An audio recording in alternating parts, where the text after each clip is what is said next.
Olá, alunos do segundo ano. Vamos iniciar o estudo da semana 4 do PET 2.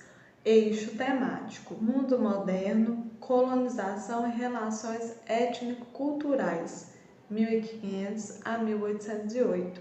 E o tema: Transferência da Corte Portuguesa para o Brasil.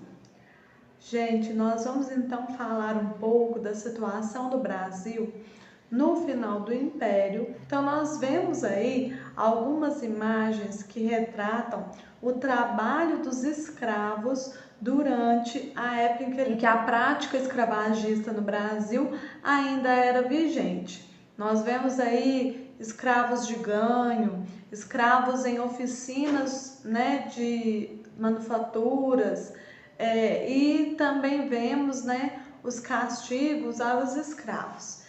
Então, como era a vida desses escravos nesse momento da história brasileira, Eu acredito que vocês já viram os vários relatos, de como penosa era a vida dos escravos na época, porque eles trocavam a sua força de trabalho apenas por alimentos e até por vestimenta, Não tinham direito nenhum sobre a própria vida e a própria liberdade, porque eram como se fossem produtos dos seus senhores. Eles pertenciam aos seus senhores e a eles deveriam prestar obrigação.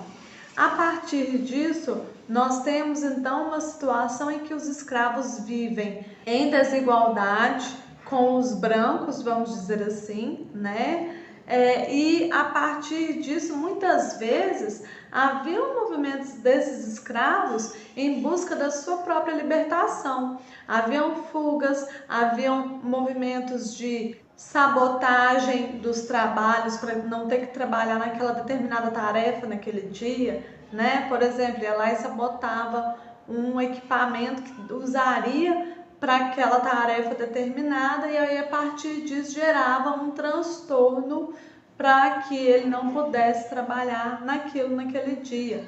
Também havia o aborto pelas mulheres negras que muitas vezes eram abusadas pelos seus senhores, E não querendo essa gravidez, acabavam abortando ou mesmo se matando, Havia muitos casos de suicídio por causa dessa resistência contra a situação em que viviam. A partir disso, nós temos também a organização dos quilombos, que muito deixaram preocupados os senhores durante a época da escravização no Brasil, porque eles temiam revoltas desses negros sobre os senhores e aí vinganças, Então, a partir disso, havia um temor muito grande dos senhores com relação aos negros e aos escravizados. Um fator interessante é que esse PET também traz uma imagem para nós analisarmos, que é a imagem da cidade do Rio de Janeiro no início do século XX. E aí o que nós podemos perceber, Aí a gente vê a praia, do Rio de Janeiro e que a gente vê nessa imagem que a cidade do Rio de Janeiro era muito menos habitada do que é atualmente. Se nós formos comparar essa imagem com uma imagem do presente, muitas vezes nós vemos aí vários prédios, condomínios tomando conta aí da cidade e além disso nós temos também a praia com pessoas, muitas vezes a praia está lotada, de gente. Então, a partir disso, nós vemos uma diferença em relação à população entre o século XX e agora, o século XXI.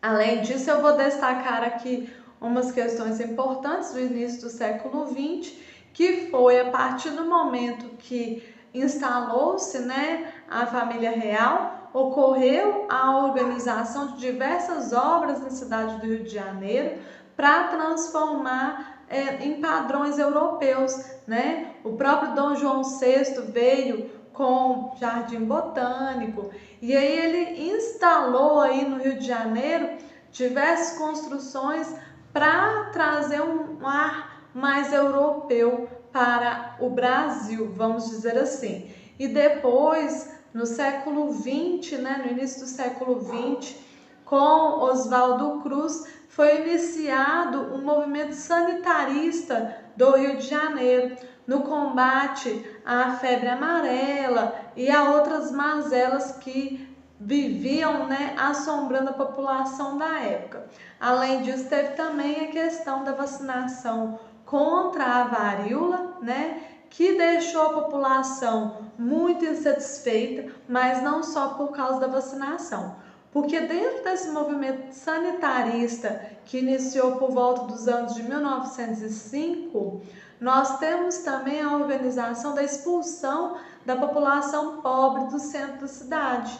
E é aí que tem o início das favelas no Rio de Janeiro, tá? Então, são alguns detalhes interessantes que eu desejei trazer para essa aula e eu espero que vocês tenham compreendido. Até mais!